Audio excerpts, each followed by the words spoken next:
ನಮಸ್ಕಾರ. ಆರ್ಫೆ info YouTube channel ಸ್ವಾಗತ.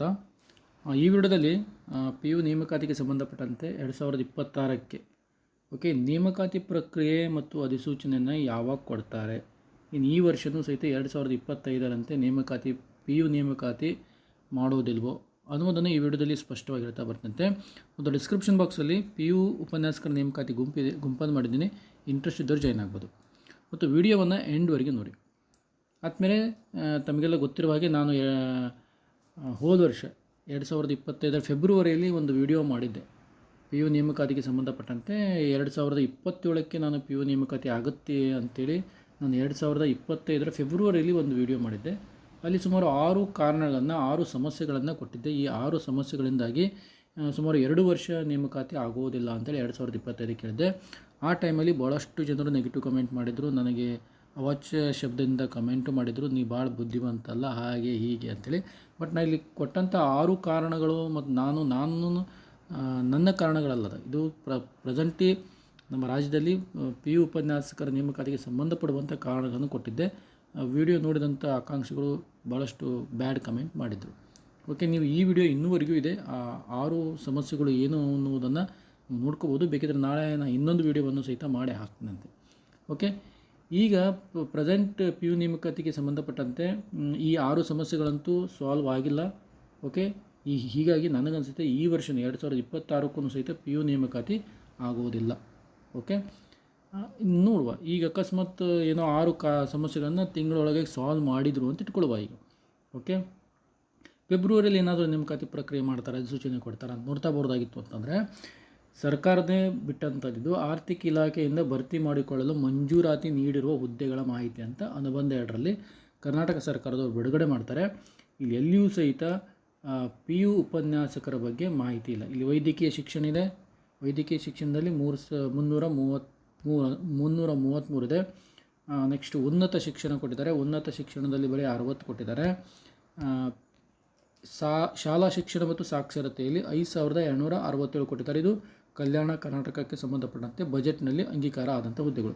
ಹಾಗಿತ್ತಂದರೆ P ಯುಗೆ ಸಂಬಂಧಪಟ್ಟಂಥ ಹುದ್ದೆಗಳು ಎಲ್ಲಿದ್ದಾವೆ ಅಂದರೆ ಇದು ಇಂಡೈರೆಕ್ಟ್ಲಿ ಶೋ ಮಾಡುತ್ತೆ 2026 ಸಹಿತ ಯಾವುದೇ ರೀತಿಯಾದಂಥ ಪಿ ಯು ಉಪನ್ಯಾಸಕರ ನೇಮಕಾತಿ ನಡೆಯೋದಿಲ್ಲ ಅನ್ನುವಂಥ ಒಂದು ಇಂಡೈರೆಕ್ಟ್ ಮೆಸೇಜ್ ಆಗಿದೆ. ಮತ್ತು ಇಲ್ಲಿ ನಾವು ಇನ್ನೂ ನೋಡಬೇಕಾಗಿರೋದು ಅಂತಂದರೆ ಇಲ್ಲಿ ಭಾಳಷ್ಟು ಜನರು ಹೇಳ್ತಿರ್ತಾರೆ, ಹಿಂದೆ ನಮಗೆ ಅನುಮತಿಯನ್ನು ಕೊಡಲಾಗಿತ್ತಲ್ಲ ಅಂತೇಳಿ. 2022-23 ಅವಧಿಯಲ್ಲಿ 814 ಹುದ್ದೆಗಳನ್ನು ನೇಮಕಾತಿ ಮಾಡಲಿಕ್ಕೆ ಆರ್ಥಿಕ ಇಲಾಖೆ ಆವಾಗ ಅನುಮತಿಯನ್ನು ಕೊಟ್ಟಿತ್ತು. ಆ ಹುದ್ದೆಗಳ ವಿವರಣೆ ಇದೆ. ಡಿಸ್ಕಷನ್ ಟೈಮಲ್ಲಿಯೂ ಸಹಿತ ಮಿನಿಸ್ಟ್ರ್ ಹೇಳಿದ್ರು. ಕನ್ನಡ, ಇಂಗ್ಲೀಷು, ಇತಿಹಾಸ, ಅರ್ಥಶಾಸ್ತ್ರ, ಭೂಗೋಳಶಾಸ್ತ್ರ, ವಾಣಿಜ್ಯಶಾಸ್ತ್ರ, ಸಮಾಜಶಾಸ್ತ್ರ, ರಾಜಶಾಸ್ತ್ರ, ಮನಃಶಾಸ್ತ್ರ, ಗಣಕ ವಿಜ್ಞಾನ ಈ ಎಲ್ಲ ವಿಷಯಗಳಿಗೆ ಸಂಬಂಧಪಟ್ಟಂತೆ 814 ಹುದ್ದೆಗಳು. ಕಲ್ಯಾಣ ಕರ್ನಾಟಕ 36, ಉಳಿದಂಥವ್ರಿಗೆ 778 ಹುದ್ದೆಗಳು ಇದ್ದು, ಆದರೆ ಆರ್ಥಿಕ ಇಲಾಖೆ ಆವಾಗ ಅನುಮತಿ ನೀಡಿತ್ತು. ಅಂದರೆ 2022 ಅವಧಿಯಲ್ಲಿ ಆರ್ಥಿಕ ಇಲಾಖೆ ಅನುಮತಿಯನ್ನು ನೀಡಿತ್ತು. ಆವಾಗೇ ರಾಜ್ಯ ಸರ್ಕಾರ ಆರ್ಥಿಕವಾಗಿ ಸ್ಟ್ರಾಂಗ್ ಆಗಿತ್ತು. ಪ್ರೆಸೆಂಟ್ಲಿ ಏನಾಗಿದೆ 2026 ಈಗ ನಮ್ಮ ರಾಜ್ಯ ಸರ್ಕಾರ ಆರ್ಥಿಕವಾಗಿ ದುರ್ಬಲವಾಗಿದೆ. ಮತ್ತು ಇವರೇನಾದರೂ ಆರ್ಥಿಕ ಇಲಾಖೆಗೆ 814 ಹುದ್ದೆಗಳನ್ನು ತುಂಬಿಕೊಳ್ಳಿಕ್ಕೆ ಅನುಮತಿ ಕೊಡ್ರಿ ಅಂದರೆ ಆರ್ಥಿಕ ಇಲಾಖೆ ಕೊಡೋದಿಲ್ಲ. ಹೀಗಾಗಿಯೇ ಇಲ್ಲಿಯೂ ಸಹಿತ ಅದು ಸ್ಪಷ್ಟವಾಗಿ ಗೋಚರಿಸ್ತಾ ಇದೆ. ಆ 814 ಹುದ್ದೆಗಳ ಮಾಹಿತಿ ಇಲ್ಲಿಯೂ ಸಹಿತ ಆರ್ಥಿಕ ಇಲಾಖೆಯಿಂದ ಮಂಜೂರಾದಂಥ ಹುದ್ದೆಗಳಲ್ಲಿಯೂ ಸಹಿತ ಆ ಮಾಹಿತಿ ಇಲ್ಲ. ಹೀಗಾಗಿ 2026 ಸಹಿತ ಯಾವುದೇ ರೀತಿಯಾದಂಥ ಪಿ ಯು ಉಪನ್ಯಾಸಕರ ನೇಮಕಾತಿ ಅಂತೂ ನಡೆಯೋದಿಲ್ಲ ಅನ್ನೋದು ಸ್ಪಷ್ಟವಾಗಿ ಇಲ್ಲಿ ಕಾಣುತ್ತೆ. ಒಂದು ಊಹೆ ಅಲ್ಲ, ಇದು ವಿತ್ ಎವಿಡೆನ್ಸೇ ನಾನು ನಿಮಗೆ ಹೇಳ್ತಾ ಇರುವಂಥದ್ದು.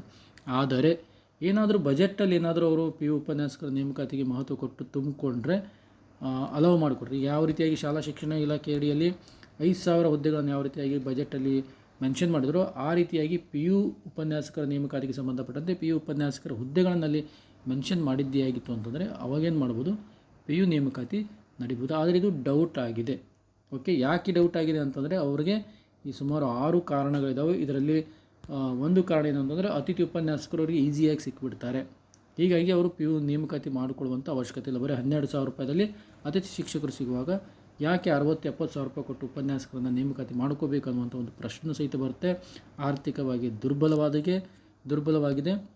ಈ ಎಲ್ಲ ಕಾರಣಗಳಿದ್ದಾವೆ. ನಾನು ಇನ್ನೊಂದು ವಿಡಿಯೋ ಬೇಕಾದರೆ ಈ ವರ್ಷವೂ ಸಹಿತ ಹಾಕ್ತೀನಿ ಅಂತ ಯಾವ ಕಾರಣಗಳು ಅನ್ನೋದು. ನೀವು ಅದನ್ನು ನೋಡಿರಿ. ಓಲ್ಡ್ ವಿಡಿಯೋನೂ ಇದೆ, ಅದನ್ನು ಸಹಿತ ನೋಡಿ. ಒಟ್ಟಾರೆಯಾಗಿ ಹೇಳಬೇಕಾಗಿರೋದಷ್ಟೇ, ಈ 814 ಹುದ್ದೆಗಳಿಂದವಲ್ಲ, ಇವನ್ನೂ ಸಹಿತ ಈ ವರ್ಷ ತುಂಬಿಕೊಳ್ಳುವಂಥ ಚಾನ್ಸಸ್ಸು ಕಡಿಮೆ ಇದೆ. ಹೀಗಾಗಿ ಈ ವರ್ಷ ನನಗನ್ಸಿದ ಮಟ್ಟಿಗೆ ಯಾವುದೇ ರೀತಿಯಾದಂಥ ನೇಮಕಾತಿ ಪ್ರಕ್ರಿಯೆ ಆಗಿರ್ಬೋದು, ಅಧಿಸೂಚನೆ ಆಗಿರ್ಬೋದು, PU ನೇಮಕಾತಿಗೆ ಸಂಬಂಧಪಟ್ಟಂತೆ ಹೊರಡಿಸುವುದಿಲ್ಲ. Okay, thank you.